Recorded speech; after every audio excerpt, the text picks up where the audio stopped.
It's a joy to welcome you all today uh, to this final LSE Anthropology tribute seminar to dear David Graeber. For those of you who don't know me, I'm Alpa Shah. I'm a professor of anthropology here in the department. I'd like to begin this last session by thanking you all for the amazing solidarity you've shown throughout this term. It's been really uplifting to see so many people log in, not just 1 week, but every week for the last term and from all over the world. The Zoom seminars, they have this real frustration, but of presence. But for this particular series, they've really enabled us to come together to pay tribute to David in a way in which I think LSE Anthropology Friday research seminars have not seen over the many decades they've been running.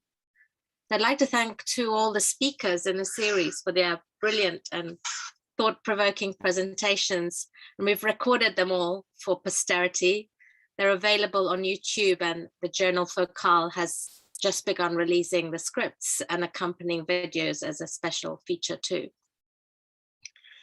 And I'd also like to take this last seminar to thank all my co-conspirators, Matthias Palkmans for running these Zooms with me, Julia Ongaro, Megan Laws, and Becky Bowers for brainstorming the series and co-editing the Focal blog based on it, and Renata Todd in the department, in the admin team here in anthropology. I think what's been particularly what's been particularly fascinating for me to realize in organizing and sharing these series is the range of David's writings, which was phenomenal, but also at the same time, I think that what this seminar series has revealed is the consistency in what he argues, and that is kind of equally amazing. Perhaps this was like most evident in reading Fragments, which we discussed 2 weeks ago, against the newly published Dawn of Everything, with which we began the series. And to realize that 17 years ago, David had kind of charted some of the core theoretical and political arguments, which he followed through till the end of his life.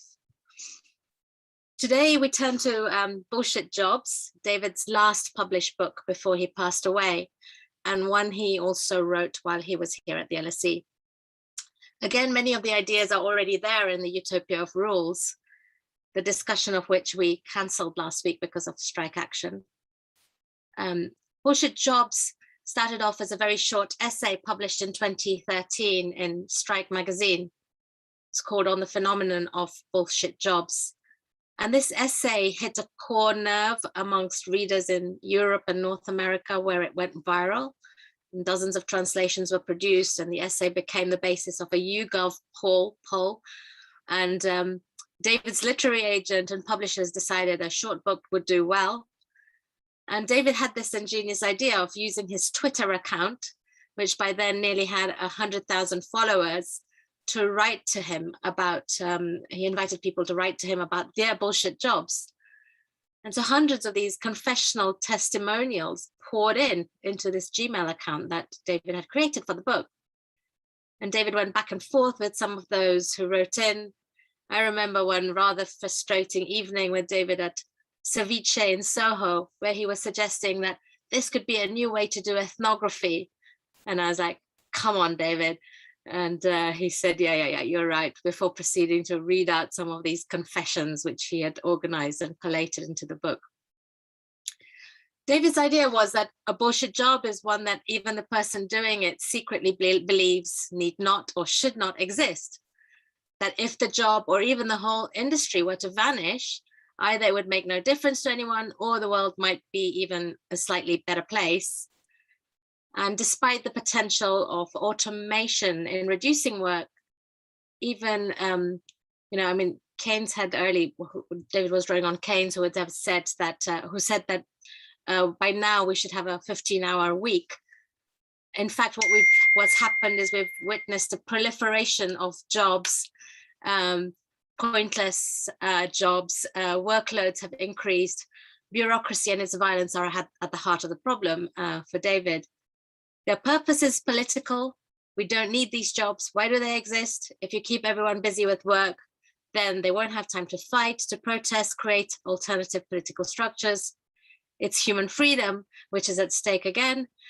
Basic income is one suggestion to move forward. But I'm going to leave it to our speakers to elaborate and critically engage with bullshit jobs.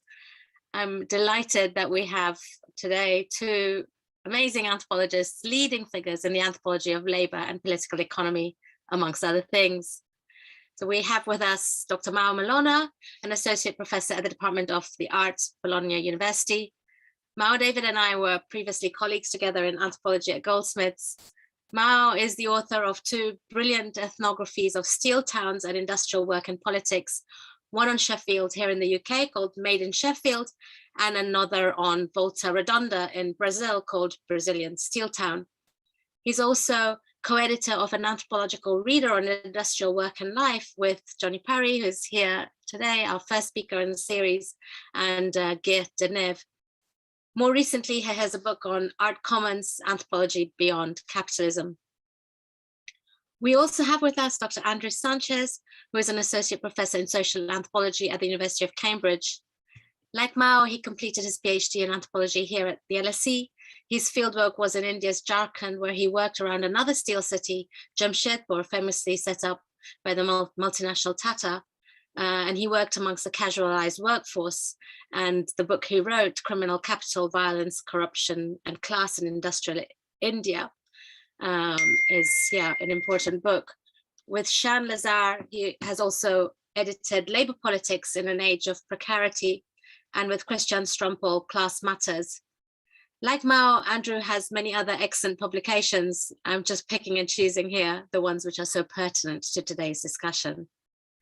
So with that, I hand over first to Mao for 20 minutes, then to Andrew for the same, before we open up the discussion. As usual, please feel free to post any comments and questions in chat as we go along, but we will have a space for Q&A later on. Welcome, Andrew. Welcome, Mao. Over to you, Mao. Thank you. Thank you so much, Alpa, for inviting me. And I'm very happy to be able to join the contribution for commemorating David's work. And also this gave me a chance to read Bullshit Jobs, which was the only book of David that I hadn't read. And so it was good to engage with it. And as you said, Alpa, really the aim of the book is to show that neoliberalism is a political project and not an economic one. And in fact, that unlike classical capitalism, which was all about profit and economics, financial capitalism is inefficient and is bureaucratic, if not violent, which was partly the theme that he discussed also in the Utopia Rule. And so with this book, which, as you said, is an extension or re-elaboration of the original argument on strike, it wants to make us understand and address probably a wider audience that capitalism is a system that we produce every day, and that if we decide so, we can decide to produce a different system. And he also offers, as you said, some suggestions, including the universal basic income, which is really a system of eliminating jobs altogether. So let me first start with the difference between bullshit and shit jobs. Bullshit jobs involving are those jobs that involve to be paid for someone else, either on wage or salary basis. Jobs that are so, David say, completely pointless, unnecessary and pernicious that even the employees cannot justify their existence. They're jobs of smokes and mirrors. Normally they're white-collar jobs, so they're full of perks, and they're full of status, of honor, and prestige. But those who perform them know that they are, in fact, pointless. But they have to pretend that their job is important. So, in fact, bullshit jobs are also based on falsity and pretense. And as he says, the lives of bullshit workers are based on lies. Whereas shit jobs are the opposite. They are jobs that are needed, but they're not well paid.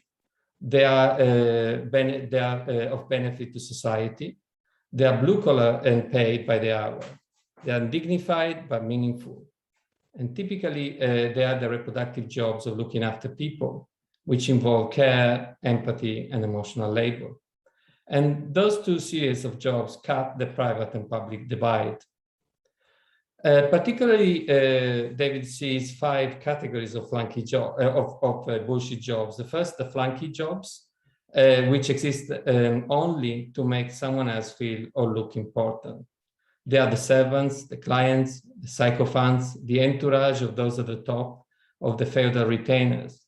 David writes, quote, "Imagine that a crowd of indigent runaways, orphans, criminals, women in desperate situations, and other desperate people gather around your mansion. The obvious thing to do is to slap a uniform on them and assign them to minor tasks to justify their existence. And such roles tend to multiply in economies based on rent extraction," close quote. Flunkies are modern versions of servants and maids, which David notes have disappeared in the North Atlantic world. The second category is that of goonies. They are people whose job have an aggressive element: telemarketers, corporate lawyers, lobbyists, advertising, marketing, and publicity. The goonies are normally always dissatisfied, even if their salaries are around 100,000, 200,000 a year.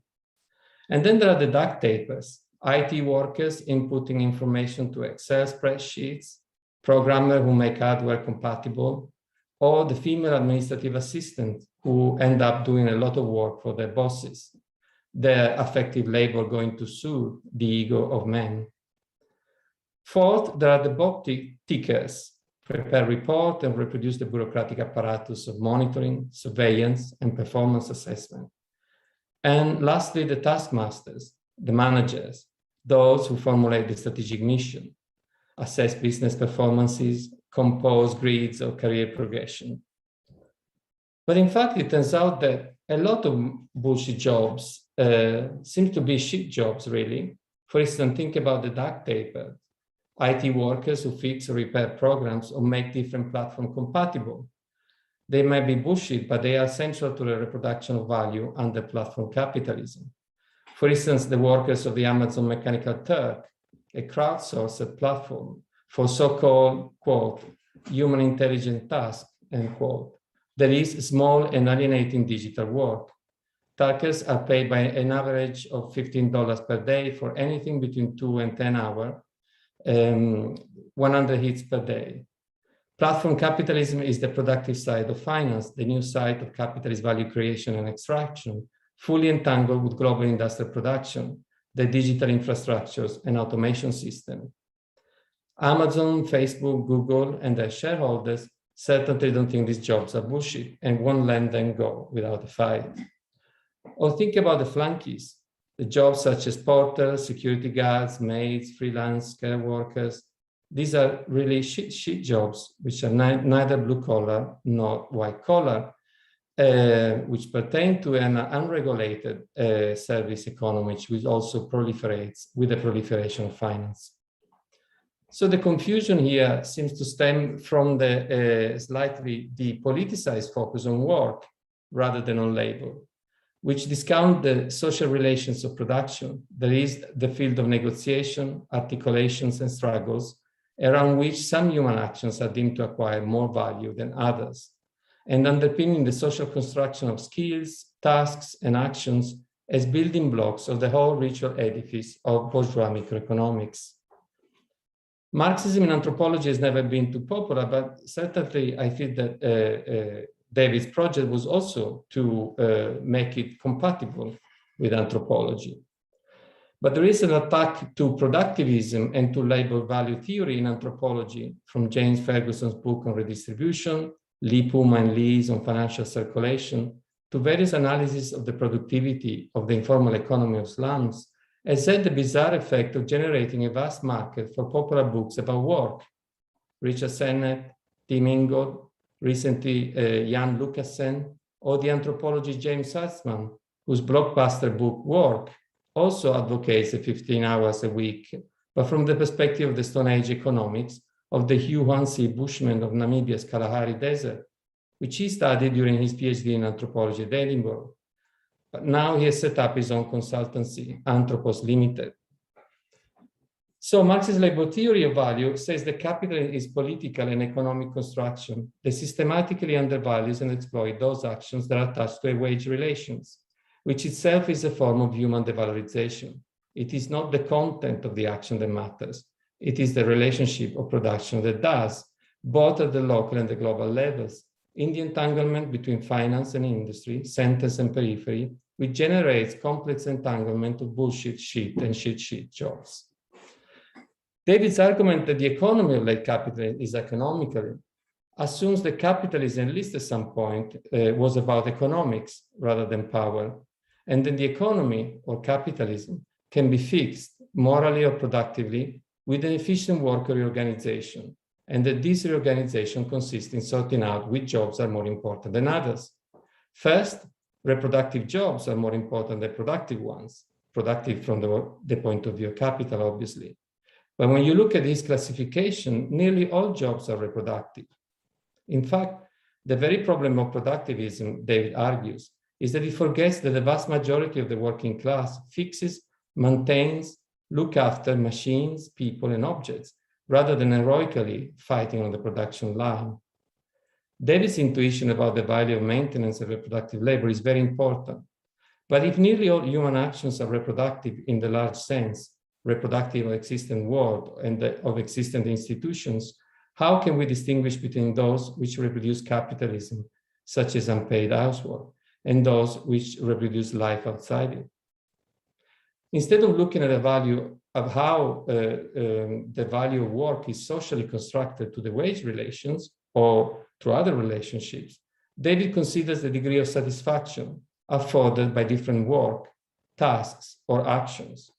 Satisfaction which is directly related to their different affordance of agency and freedom. The emphasis here is on the morality or ethics of freedom. In fact, there is a clear moral divide between bullshit and shit jobs. Shit labor is morally satisfying and meaningful, whereas bullshit is immoral, alienating, and ultimately dissatisfying because it leaves the bullshitter without agency and creativity. And such lack of agency clashes with humans' natural tendency to find pleasure in seeing one's action reaching its imagined end. But why is care work satisfying despite it involves so little agency? Or can a sense of agency emerge from empowering other people's action, or in the realization that all actions are ultimately equally powerless because deeply relational? An analysis of the social relations surrounding the evaluation of actions, as in Michael Lambeck's work, would have helped here. Work as Protestant ideology or ethics. But it turns out that freedom of work is heavily constrained by the morality of the time. David is interested in the morality of labor of Northern Europe and North America, and its specific Christian Protestant trajectory, explicitly leaving out the aristocratic and patriarchal vision of labor held in the Mediterranean and in ancient Greece. In the feudal economy of Northern Europe, dominated by the Puritan and the Protestant ethical framework, paid and wage labor were a form of education and discipline of the working class, of training to show good manner, but they were limited to the initial parts of one's life. Its Judeo-Christian vision of humanity, which Salins reconstructs so well in The Sadness of Sweetness, meant the work to be self-mortifying, sacrificial, and redemptive. Capitalism transformed service into a permanent relation of wage labor, but salvaged the ideology of feudalism. In fact, both managerialism and feudalism are forms of abstraction from real production, in which appropriation and distribution of goods, rather than actual production, create elaborated rent hierarchy. Quote, financial capital isn't really capitalism, but a form of rent extraction, where the internal logic are different from capitalism. Since economic and political imperatives have come to merge, now it resembles managerial feudalism, end quote. But was previous form of capitalism just economical, and is not always profit a form of rent extraction? More importantly, under financial capitalism, the ethics of Protestantism mutates into a weird sadomasochistic ideology that turns the relation between social benefit and level of compensation upside down. People should be compensated for horrible jobs because meaningful jobs are already compensating. Productive labor as a form of punishment, à la Foucault. But in fact, I think that the message of David's work has always been, as I was saying before, to try to build a theory of Marxism within its theory of value, including of labor value. And in fact, this kind of Foucauldian understanding of contemporary capitalism as a weird form of moral punishment or unproductive madness is a radical change from his previous Marxist analysis of capitalist labor as an inverted form of slavery in Critique of Anthropology.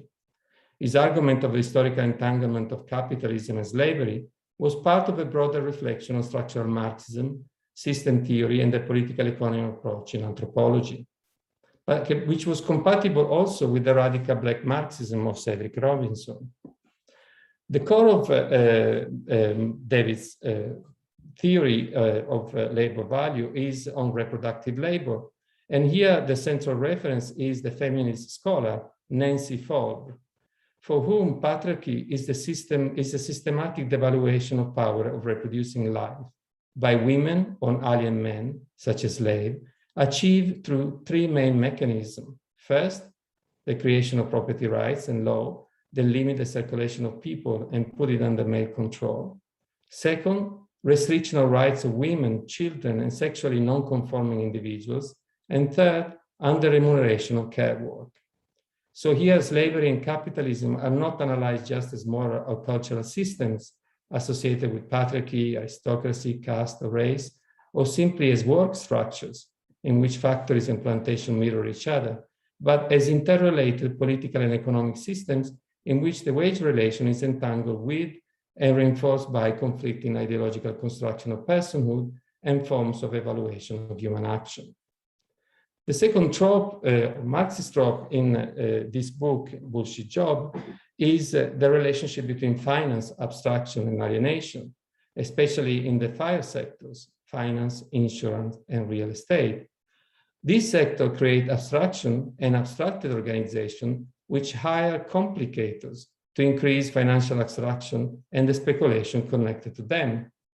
So David argues, quote, finance creates meaningless ritual and new age gurus who paint abstraction as reality, forgetting that there are some things that are more real than others, end quote. Marx described capitalism as a form of labor abstraction too, and finance as a multiplication of such abstract logic. And scholar Son Retter considered bullshit labor as the materialization of the commodity form, a real abstraction. But David discussed the proliferation of finance, abstraction, and rent extraction as unreasonable and unrealistic deviation from classical capitalism. Even if unrealistic, contemporary forms of rental capitalism of the kind described by Christopher Brett or Lisa Atkins cannot be challenged simply through wage redistribution or elimination of jobs, since they are deeply attached to assets inequality. But the best part of the book for me are the descriptions of the creative strategies of resistance of this new precarized and dispossessed class of bullshitter, made up of Wikipedia ghostwriter, occupational poets, toilet graffiti artists, deluded rock stars, professional dropouts, and gossipers. It is precisely the creative agency of these workers and in David's empathies towards them that the book's call to action for me emerges. In this sense, Bullshit Job's greatest potential is as a work of fiction or an ethnography of direct action, which, in defiance of the tragic post-workerist sociological narrative, gives voice to the creative withdrawal, artistic desires, and post-capitalist fantasies of platform workers, whose anti-heroic politics resonates with that of the lost people of Madagascar. David's optimism in this manifesto of eliminating bullshit jobs reflects the hopes about the end of capitalism that opened up after the economic crisis of 2008, embodied here in the UK by Corbynism, with which David had an affiliation. At the time, even the gigantic productivist trade union Unite support the elimination of bullshit job via the universal basic income as a way into fully automated luxury communism. This sense of hope was wiped out by the recent global pandemic, which, if anything, widened the gap between the overpriced bullshit jobs and the undervalued shit jobs. On the one hand, the lawyers, corporate accountants, the platform managers, the internet influencer and gurus. On the other, the Amazon Turkers, the IT engineers who build new Zoomified working environments or installed powerful optical internet cables in middle-class neighborhood, the gig workers who deliver grocery, parcel, and health services, the nurses, teachers, and carers who continue to be responsible for the reproduction of life. Deadly on humans, the global pandemic didn't single-handedly eliminate any useless job or reevaluated productive labor. If anything, it introduced a new category of spectral labor, the labor of nurses who are both underpaid and operate under deadly working conditions. If a pandemic cannot change capitalism, interstitial changes operating through the cracks of capitalism, as John Holloway would say, or cultural prefiguration of what could be, to use a term of Murray Bookchin, won't do either.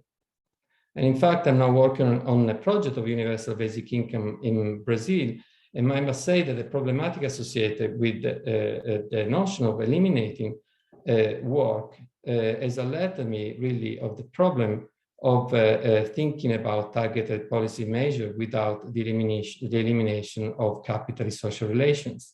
But maybe this is what David intended. And from where we stand now and looking back in 2013, when the article was written, seems to glance into a different era of intellectual hope and political mobilization, so fully embodied in David's charismatic figure of scholar and activist. And his call to action, as hard to follow as it might seem, continues to strongly resonate with me. Thank you. Thank you, Mao, for this fantastic exposition and critique. It's really wonderful. Hand over immediately to Andrew before we open the space for discussion. Andrew Sanchez, thank you.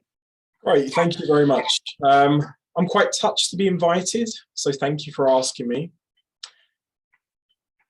So a few weeks ago, I received a message from a colleague.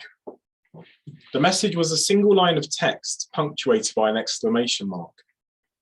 It was the sort of funny thing that one friend says to another when their most ridiculous suspicions have been proven true. The message said this: there's a committee for the membership of committees. My colleague discovered this while filling out a form at the University of Cambridge that required her to declare all the committees she sits on, ostensibly to keep an eye on our conflicts of interest. I had to complete that form too because I'm a trustee of the university. And one of the things that that means is that committees play a very substantial role in my working life. Too substantial, in fact. At the time of speaking, I sit on about 20 of them. I spend hours per month sitting in one committee, checking the minutes of other committees that I also sit on. Sometimes I write reports that are technically addressed to myself. This is not the satisfying and intellectually curious life I imagined when I decided to become an academic. It feels to me like I'm trapped in an Escher picture, walking endlessly up and down a looping stairway to nowhere. So of course, there would be a committee for committees. That's what happens when you have so many committees. Like so many aspects of human social life, Graeber has an idea about this experience. It's an idea about that feeling of wasting your time on tasks that are just not worth doing. The idea is called bullshit jobs. It says that most of us spend our time doing jobs that are unsatisfying and which serve no real purpose for society. Graeber says that capitalism has given us these jobs to keep us all busy. The Bullshit Jobs book was adapted from an essay published in Strike magazine. One of the most memorable arguments for that essay is the claim that there's an inverse relationship between one's salary and the genuine social importance of one's work. The more important you are to society, the less you get paid. During the COVID-19 pandemic, Graeber was proven correct when lockdowns prompted many nations to categorize some people as essential workers without whom society would collapse. If you had to go to work, then you were genuinely important to society, but you probably didn't get paid a lot for being so. This idea maps very well onto Graeber's vision of a world of dockers, nurses, and rubbish collectors, ranged against all the management consultants and people sitting on pointless committees. Like so much of Graeber's work, the essay made me question why we do the things we do. In the true spirit of anarchism, the work was essentially destabilizing, which means that it revealed the injustice and weakness and farce of the existing social order, and it showed the possibility for change. As I once heard Graeber say in a 2010 London teach-out shortly before a riot, ideologies of power are like the glass windows of a jewelry store. They tell you to stay in your place, but if enough people smash them, it becomes clear they were always just glass. The Bullshit Jobs essay was really in that spirit. It was a prompt to imagine a different world, and I loved it. But when that prompt was expanded to the length of a book, it was stretched so thin that you could see through it. I'm going to talk about bullshit jobs by considering three things. First, whether Graeber misunderstands how bullshit tasks relate to one another in complex systems. Second, whether the thesis misunderstands capitalism's tendency towards profiteering and the disregard for marginal populations. And finally, whether the thesis is focused on the wrong kind of human satisfaction in work. But this is a short comment, so each of those issues will be addressed only quite briefly. Part 1, bullshit tasks. One of the main problems with the book was the research method, which largely rested on asking people which aspects of their work were bullshit. This is a problem because by focusing largely on the emic experience of work, we do not necessarily understand the structural significance of that work accurately. A person paid to guard an empty warehouse may seem to be doing a bullshit job, and perhaps it feels that way too. But the work is nonetheless generative of profit for somebody else, even in a deeply attenuated manner. In that instance, that job would be integral to an opaque structure of risk assessment and insurance that dooms some of us to stand in front of empty warehouses because doing so is in the economic interest of other people. The bullshit jobs model tends to conflate questions of work satisfaction with those of wider structural and economic significance. More importantly, the model does not grapple with the fact that there is no necessary consistency of experience in bullshit jobs through time.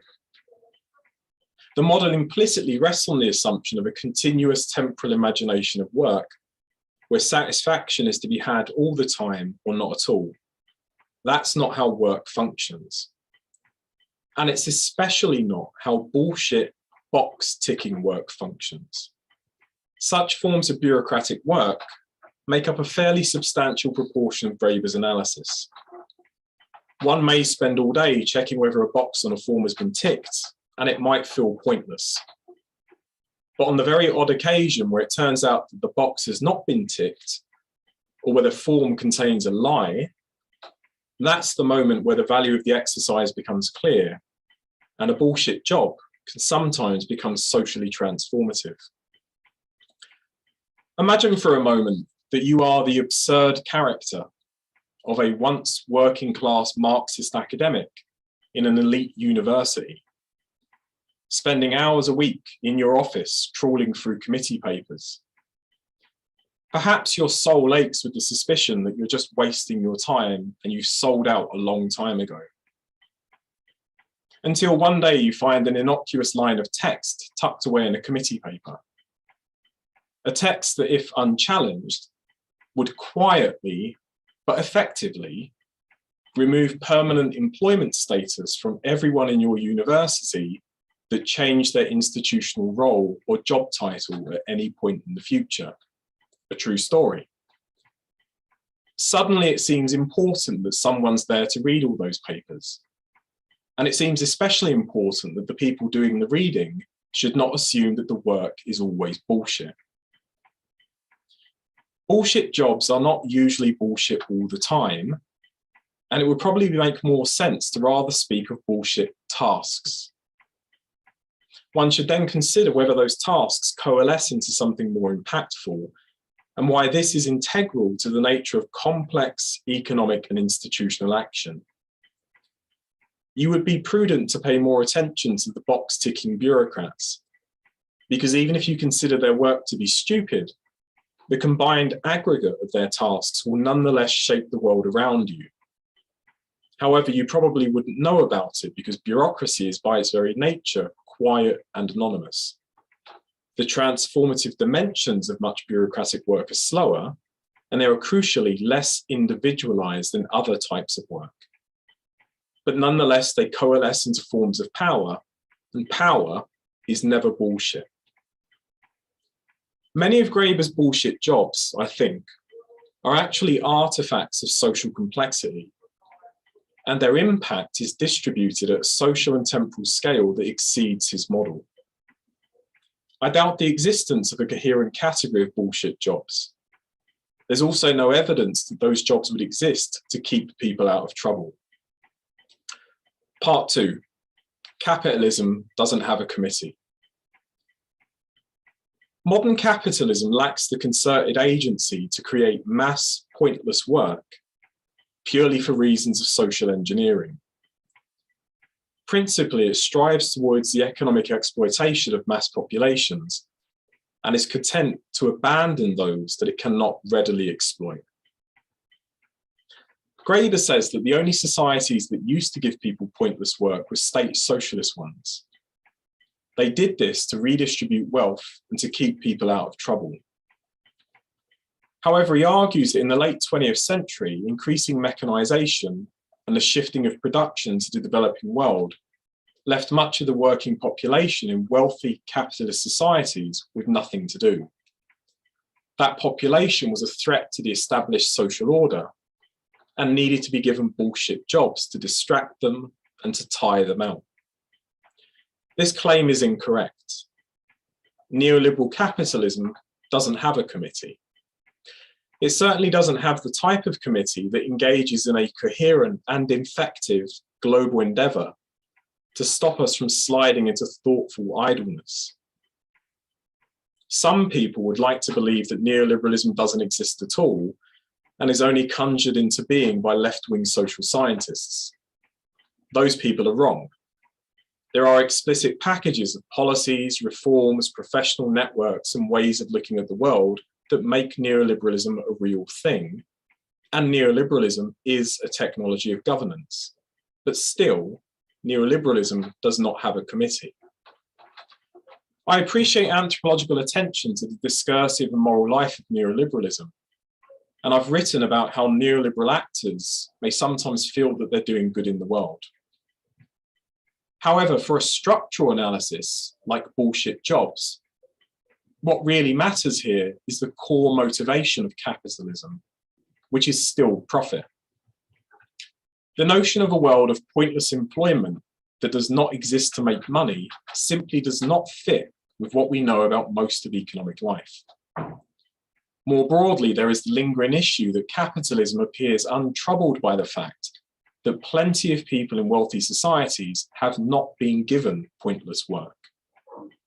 If I can be permitted to stick with the anecdotal style of bullshit jobs, here's another example to illustrate my point. I was raised on a British council estate where a good proportion of people were completely without any form of work. Some of those people tended to get into trouble and aged into lives where they harmed themselves and others. Feasibly, those populations could be imagined as a threat to social order. But the committee was untroubled by that possibility. Capitalism was happy for our family to live on state benefits for many years, treading water just below the poverty line, sliding into depression and violence and substance use. Although the hateful notion of a chav underclass suggests otherwise, in my experience, people in those environments often have a critical perspective on how the world works. and sometimes they try to do something about it. It was in just such an environment that I was radicalized as a young teenager and grew into the person that wrote this essay. Now, this personal example is perhaps a little cloying, but the fact remains that there are just too many people left behind by the Bullshit Jobs Committee that the idea doesn't make any sense. Or less anecdotally, we might consider populations truly at the acute end of the social marginality spectrum. Those apparently expelled by capitalism as if they are somehow worthless, condemned to lives of floating marginality, living in refugee camps or prisons, standing by the road at labour markets waiting for a gig that just never comes. It's mistaken to see those populations as lacking in creativity and will, but it's also really mistaken to not recognise those populations as sources of economic value for capitalism. Philippe Bourgois' work on predatory accumulation shows this, as does much older thinking on the prison industrial complex. It turns out that those allegedly dangerous populations are still worth something to somebody. If this were not so, then marginalised communities would not be beset everywhere by landlords, credit agencies, racketeers, brokers, and for-profit providers of social and justice services. Capitalism has not found ways of giving dangerous populations bullshit jobs to keep them out of trouble. Rather, capitalism is all too often immune to the trouble that those populations might cause.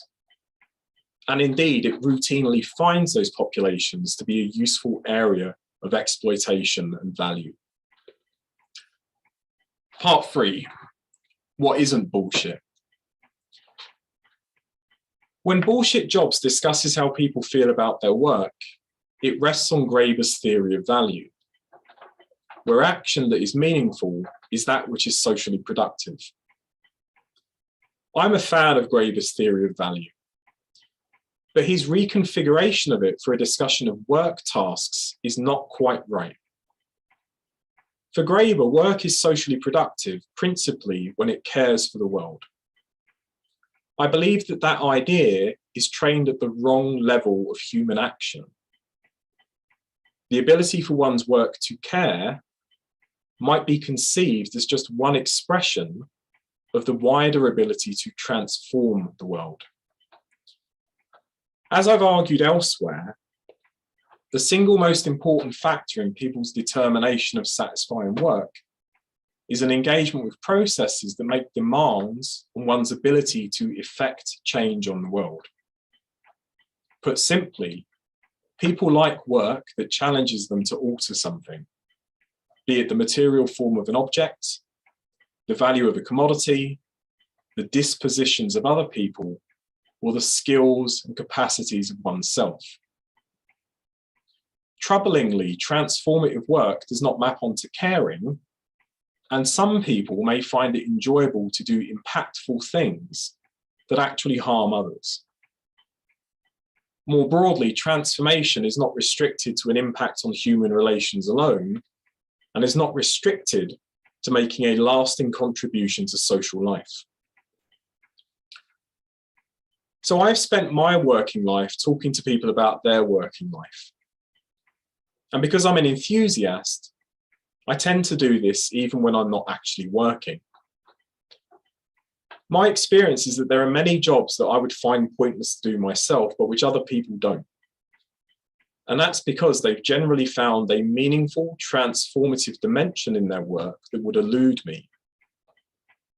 And as a consequence of finding that transformative dimension, they might find it satisfying to manage IPOs, trade stocks, or write advertising copy. The transformative action of work needn't happen in an instant. And indeed, it often takes lots of people working together to make it happen at all.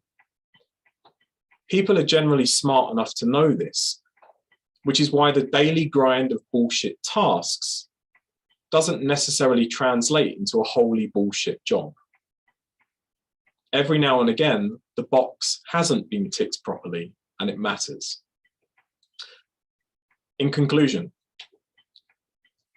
I think that bullshit jobs is basically wrong. Nonetheless, I like the fact that a book like this exists, and I wish that there were more of them. Anthropology is often mired in citations and pedestrianism. Or else we are that other type of anthropologist, my very least favourite type, which is the one mired in pretentious, performative theorising. As a consequence, it feels to me that we're a discipline that struggles to say things that are original and of wider social significance. But in bullshit jobs, we have a work that is imaginative, fun to read, and about issues that most people can relate to. It's the voice of a man speaking to the reader, not as an academic showing off or trying to intimidate you, but speaking to you as though he just met you at a party, and you were lucky enough to be chatting to somebody that really made you think. That's what I love about Graeber's writing, the essential humanity of it. And I think of it in terms of humanity because it conveys the mind of a person that cares enough to look at things that matter to everybody else, and who cares enough to try and speak about them in a way that would be exciting and intelligible. Even when Graeber was wrong, he made you think. And what he made you think about was invariably something really important. And that's what I think an academic should be for. That's it.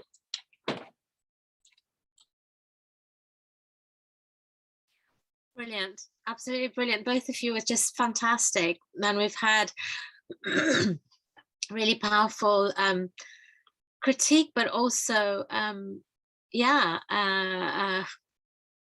giving David, due respect and credit through that critique. It's been brilliant. I'm going to open up the floor for comments and questions. Does anybody have any? Please raise your hand or use the chat function. I see we have Mylim Zhao.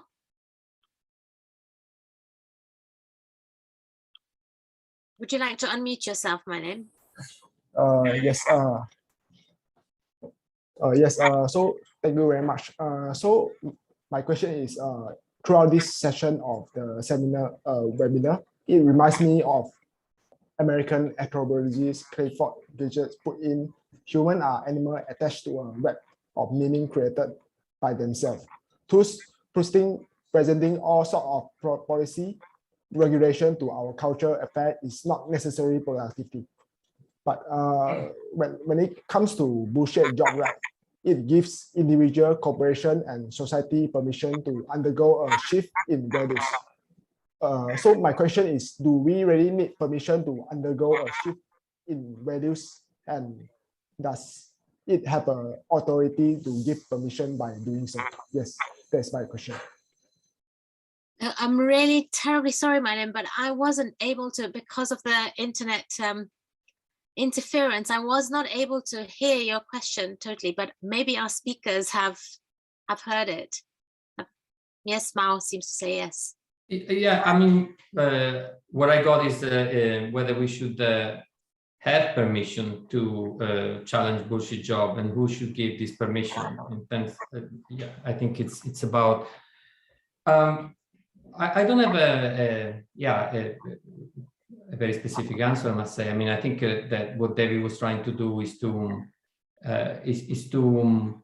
make us aware that each of us has a possibility to challenge, basically, the way in which every day we reproduce certain systems of power. I think this is was a very important message, and not so much as a way of giving permission to someone, but as a way of empowering, let's say, people, as Andrew was saying, making them understand that they were themselves intellectual. They didn't need intellectuals, let's say. Thanks. I I've promised the room full of PhD students and postdocs that's labeled Charlotte, and everybody's gathered together in one room today. I've promised them a space to speak, so please, yeah, do unmute yourself when you're ready, because I can't see your raised functions yet. Rebecca, first you, and then Claude, and then I'll come back to the PhD room. Hi, thank you. Yeah, I'm here also with a group of students from the University of Sussex studying the anthropology of work and labor. And because our teaching was scheduled at this time, we haven't been able to be, or I haven't been able to come to any of these sessions about David's work. And I have to say, I'm realizing now, and particularly with those final comments from Andrew, that I probably, having missed out on this, have not processed a lot of personal feelings about David's loss. And yeah, Andrew sort of brought that to light for me a little bit there. And I think, I mean, I guess I am going to respond to specifically to what Andrew was saying, which is that that I do, what I find both useful and difficult about the concept of bullshit jobs really comes down to this issue of humanity and like how it helps us think about humans at work and our relationships with one another and how we value one another's work. Because obviously, when it comes to the essential workers, and I think Mao was talking a lot about this, we all want to stand in solidarity with essential workers. We all want to stand in solidarity with workers who are doing important work that is low paid, that is the work of cleaning and caring and all of these things that David's drawn attention to. But my question is really like, what is the potential or the mechanism for solidarity over this issue of bullshit jobs? Can you hear me okay? I can hear a weird feedback. It is okay. Okay. You know, amongst those who, within the places we work, we might perceive as doing bullshit jobs that are requiring us to fill out a lot of paperwork we don't see the value of. We'd rather spend our time in what we think is more useful work with students or whatever. And this came home to me really strongly the other day. One of my PhD students was emailed, and some administrator said, you haven't filled out online how many meetings you've had with your supervisors over this amount of time, and you need to do this. And I responded to the student with an email saying, I can't tell if this is the most caring, wonderful email to get, like they've noticed, you know, have you been engaging with your supervisors and trying to make sure you are, or is this just absolutely absurd and infuriating and taking up all of our time? And unfortunately, I don't know how, because I didn't see a BCC, it went to that administrator who then came back to me. And then I felt like awful because I was devaluing very openly this person's work. So anyway, there's much more I could say and I won't, but I just wonder, like, where is this potential for solidarity that's not about scorn towards people, you know, within these roles? Thanks, everyone. I appreciate it so much. Alpa, can I respond to that? Andrew, please do. Yeah. Okay, I mean, like, sort of reading the book and the essay, to me, the two areas where it has the most political weight and where it's actually identifying things that could be agendas for change is thinking through the kind of the proper valuation and compensation for all forms of employment. And then secondly, thinking through that kind of basic issue of kind of whether or not people are overworked and so on and so on. So, I mean, that kind of example you've had of the administrator, the kind of HR person, and so on in the university, there is an undercurrent, and I'm sure it's unintentional, but there's an undercurrent in the bullshit jobs essay in particular of like being slightly sneering to that kind of work. But of course, that kind of work where you're box ticking and double checking other people's work, that only really exists because the administrative work itself has been underfunded and under-resourced, and it's essentially been outsourced to you to do some of that work, which is why there's now someone standing over your shoulder double checking that you're doing it properly.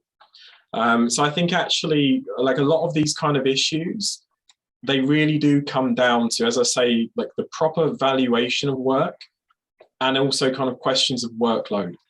So that example I was given in the kind of comment of me sitting in all those committees and sending all those emails, yeah, it does kind of feel like that's not what I'm supposed to be doing. I'm supposed to be writing comments like this, teaching students.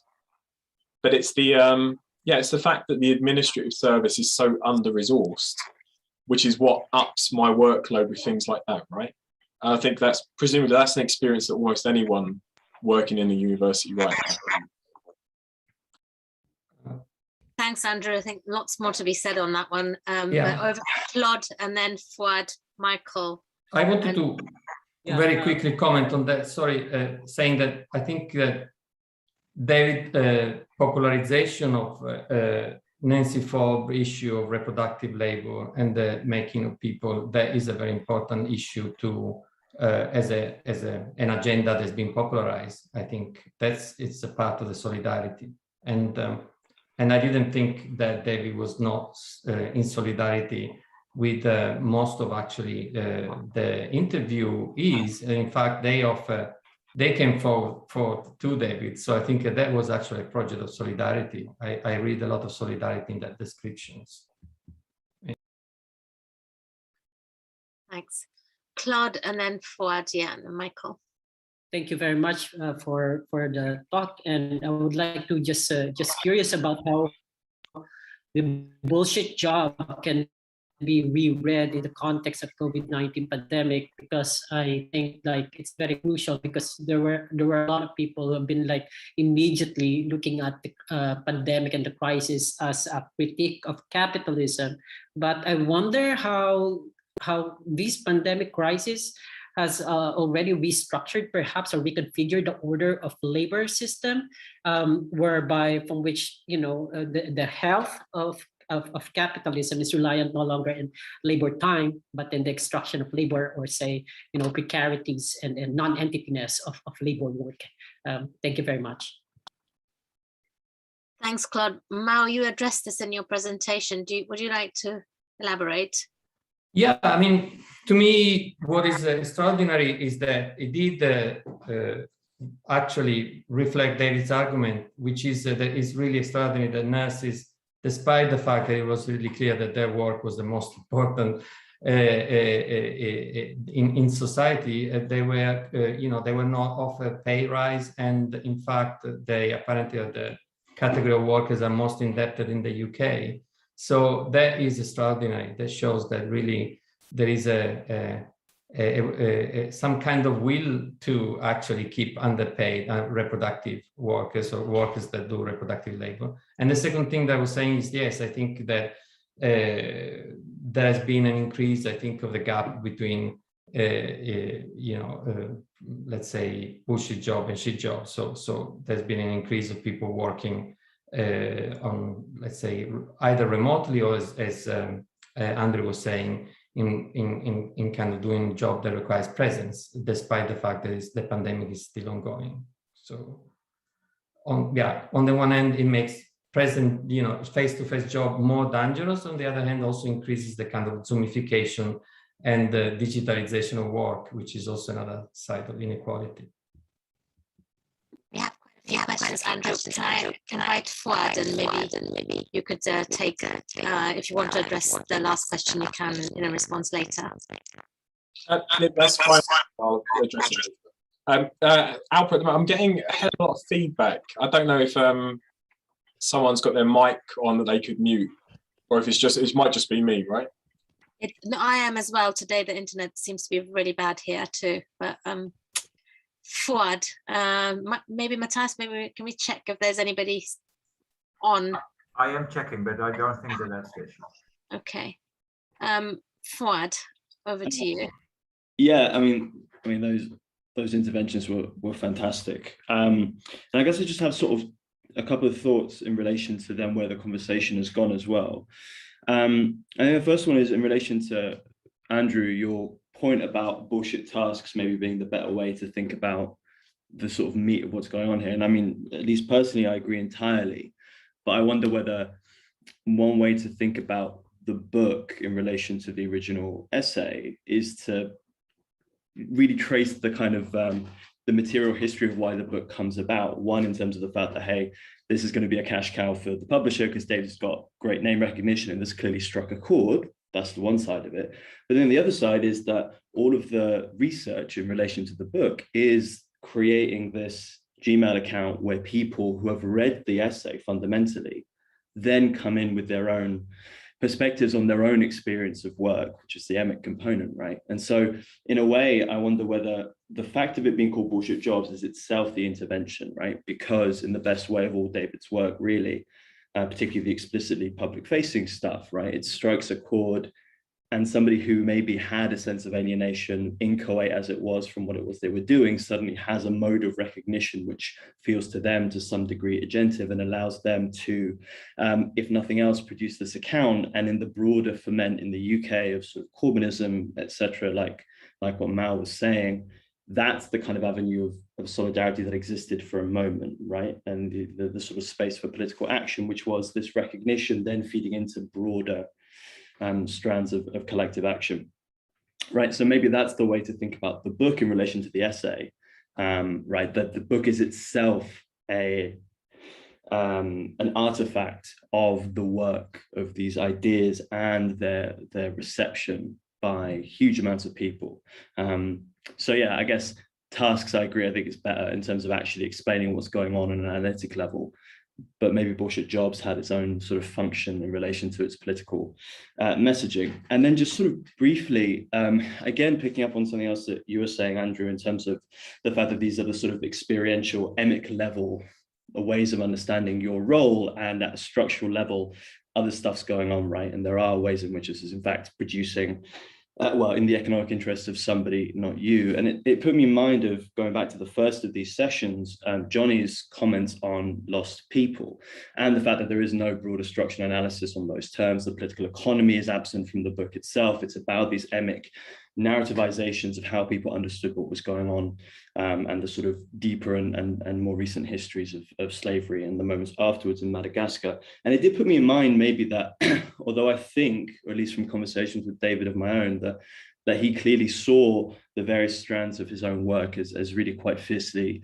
integrated, and Apple was saying the same in terms of things from fragments showing up again in the most recent book, which is definitely true, right? But I wonder whether maybe from not David's perspective, we can see an interesting split between the more explicitly ethnographic work, between the Madagascar work, Bullshit Jobs, if we want to call it an ethnography, and maybe even direct action, and then the more anthropological in terms of generalizing longer, deeper history works, which do not take as read particular forms of emic perspective. And I wonder whether with the emic perspectives, certain aspects of David's interests come to the fore, which are maybe less structurally inclined, whereas in the other works, maybe even the Production Inside Out Marxist slavery essay that Mal was talking about, we have a very different version of David at reception, even if for David the ideas were integrated. Just a few thoughts. Alpa, should I respond to that? Alpa? Yeah. Yeah, Fouad, I mean, I think you're absolutely correct. I mean, my sort of feeling on, you know, if I think about Bullshit Jobs in relationship to the kind of, you know, wider collection of David Graeber's work, it's a completely different type of book to the value book, clearly. And I don't think that's necessarily problematic. I think when the book came out, when I was speaking to sort of, you know, people that are specialists in the anthropology of labor, a lot of people didn't like it. And there's a kind of a sort of a tone of snobbishness attached to it because it's not a real ethnography, you know, to put that into kind of like triple scare quotes.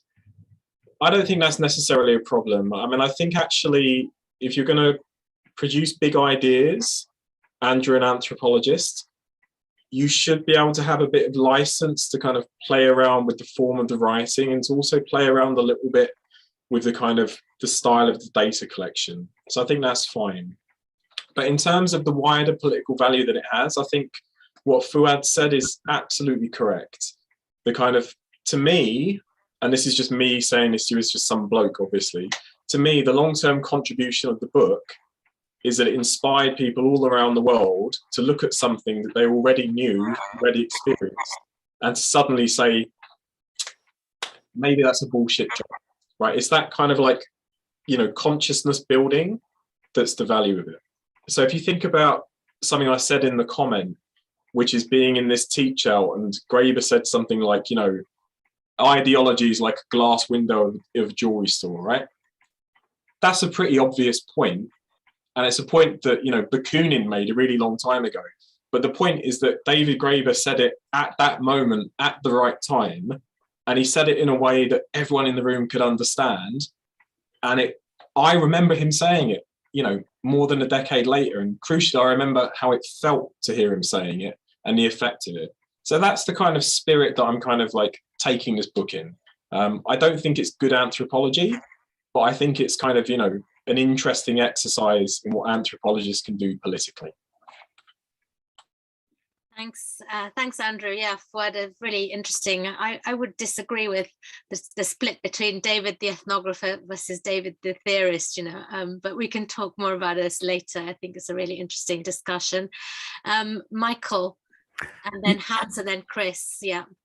Yeah, so I just thought there was a little bit of a lot of confusion in this book around, and it shows up as a discussion about, oh, the method, was it a proper ethnography? But mainly people say, well, is it a bullshit job if somebody doesn't believe it's a bullshit job? And the answer is, of course, according to David Graeber guys, is no, it's not a bullshit job. If someone doesn't think their job is bullshit, then it's not a bullshit job. And people kind of scratch their head, well, what if I think somebody else has a bullshit job? And if we try to relate that to David Graeber's theory of value, his theory of value, if we could kind of put it in short, it's a performative theory of value where every exchange that we make demonstrates the world that we want to live in. So that doesn't mean the two people who make the exchange necessarily agree. It's a performative theory of value.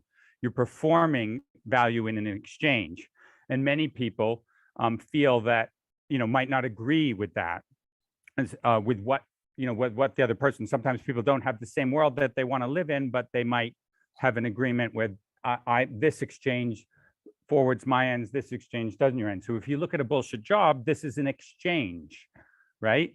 And the exchange is between the employer and the person who is employed. That job is an exchange, so it performs the world. And some people who feel, when people make an exchange where the world that they have to perform is not one that they really agree with, they normally, if they could, they would change it. If they thought, well, this is bullshit, I'd get rid of this, I'd change this and do something better, right? And the way that those types of exchanges are maintained is through the use of violence and coercion. And so this is why the emphasis on spiritual violence is in this book. This book, I mean, I can't really speak to the ethnographies of work and all the larger structural theory, but at a rhetorical level, it kind of demonstrates that if the world that we want to live in is care work and concern for people, then these types of exchanges, many people collectively think socially useful production or caring for other people is something that's real. And David argues that in his book, and that some of these jobs are not. And he's typically relating people saying this is a bullshit job because it doesn't have socially useful production.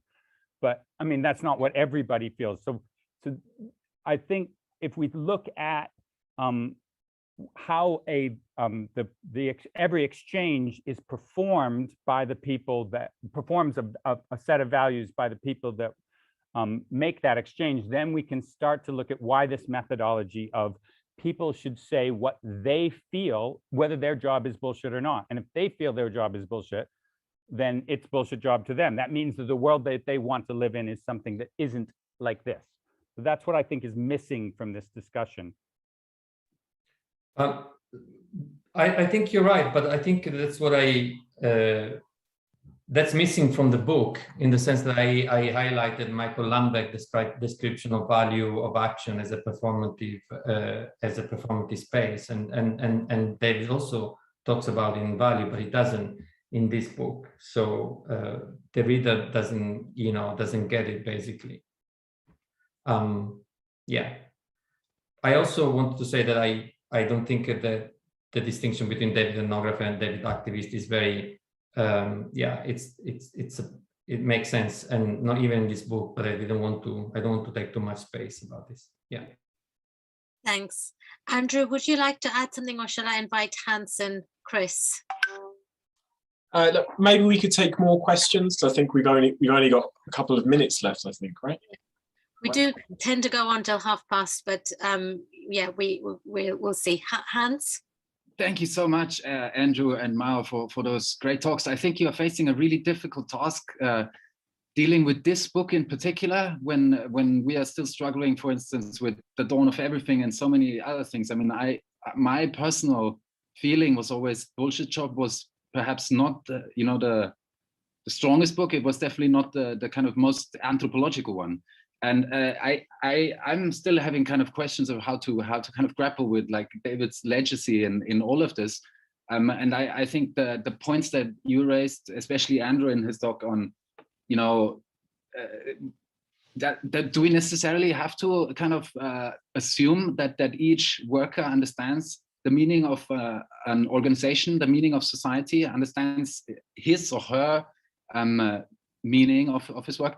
And secondly, kind of the distinction that you drew, Andrew, between transformative and kind of moral aspects. This is not the same. Like if you change the world or you do a good thing, and it's not necessarily all united in the knowledge of the actor, him or herself. Maybe you unwittingly do good things or bad things when in your work. But then I actually have a different question, which is about the actual political consequence. I totally take Fuad's point that this was so meaningful for so many people at the time. It's really great that some anthropologists said these things, etc. But what did he actually recommend was something very concrete. It was universal basic income, and that's discussed in some detail at the end of the book. And I wonder whether the theoretical and conceptual and methodological flaws that we have discussed impact on the political consequences, i.e., if some of the framework is wrong, then maybe we cannot really work with the conclusion either, which is universal basic income. And what could that be? In my mind, it's universal basic income doesn't do away with structural inequalities. It just kind of raises them to a different plateau. It sounds very nice that you would have, you give everyone, I don't know, 500 quid a month, and then you don't have to you don't have to do bullshit jobs. Let's put it that simple. But really what it will create at a different level is all kinds of new inequalities, just kind of plateaued up. Maybe also questions. So what do you think about universal basic income? Thanks, Hans. That's very helpful. I'd love to address that too, but I'm going to give it over to Andrew and Mao first. I can be very quick on that, Hans. I think universal basic income isn't a bad idea. Yeah, okay.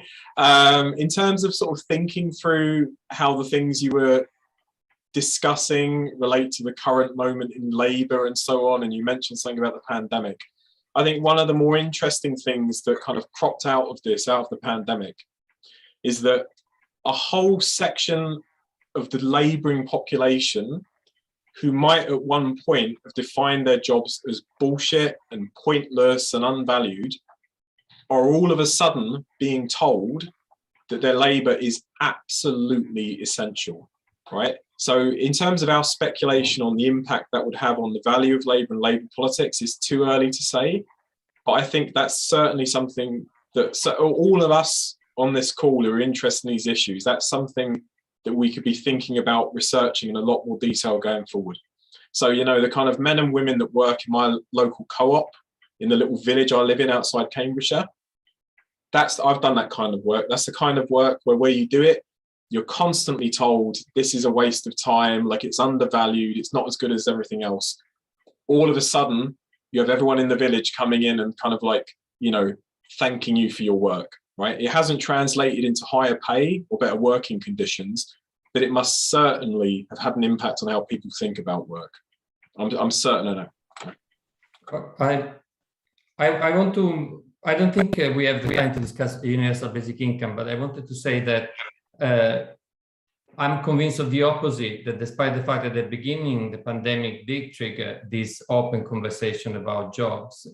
In fact, we have the proof, I was also saying, in the contract that was signed for public workers, and especially for nurses, that this is not the case. That there is an amazing political willingness to keep people who do important and even dangerous jobs underpaid. This is the scary thing about the situation, I think. In terms of universal basic income, it is perfect for the right and the left. So it's very strange to understand what are the consequences, and it's clearly demonstrated that in context of the global south is very useful, but not necessarily in places like London. So yeah, I think it did open that discussion at the right time when it was on the manifesto of Labour. I don't know about the future. Yeah. Thanks. Yeah, and there's a useful comment from Harriet Evans as well about universal basic services. I'm going to hand over to Chris to continue the discussion. Oh, right. Thank you very much for both of you. They're very thought-provoking papers. But the classic article on bullshit is that by the philosopher Harry Frankfurt, which came out, of course, before David wrote his book, and he makes a very important distinction there between bullshitting and lying, and bullshitting being someone who's concerned to be impressive, where the liar is really, he knows all about truth. He knows all about truth and lies. But David references this in a footnote, but he says it's not important. But I think it really is, and it reflects back on your point, Andrew, about task, because someone whose task it is to lie, like Trump, that is politically is creating something, a product which is politically significant, and it's the same with bullshit. So, so it seems to me we've got a distinction of the bullshit of a liar, and someone doing bullshit jobs is not necessarily creating bullshit. He may be, and at another level too there. Anyway, I'll just leave it at that. The relationship between Frankfurt's work and David's rejection of it, and I think your very important point about tasks, Andrew.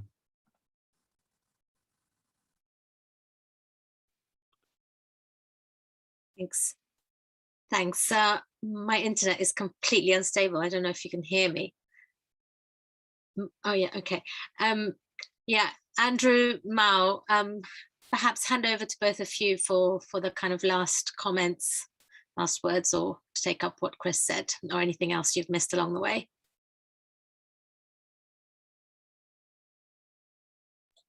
Okay, I mean, but so like, relating to what Chris said, I think I'll just take that as a helpful comment, Chris. I don't have a response, but I think it's a really helpful comment. I mean, I'm not sure I have anything additional to add to this. I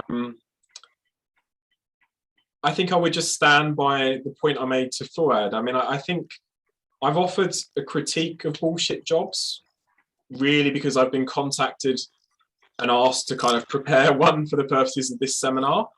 And if you ask me what I think, I'll definitely tell you what I think, and I'll try to do it as clearly as possible. But I really would stand by the point that actually the playing around with the form of the book, the idea that the research method itself could be making an interjection into how people think, I think that is a valuable contribution. Right. So yeah, I think I'll just reiterate what I said. I don't think it's good analytically, but I think it's a good exercise in thinking through the sorts of things anthropology could be for. Yeah. Thanks. Mal, would you like to add anything? Yeah, I have two things to say. First, that I'm quite skeptical of any approach to work that's only about work and not about labor, which are two different things.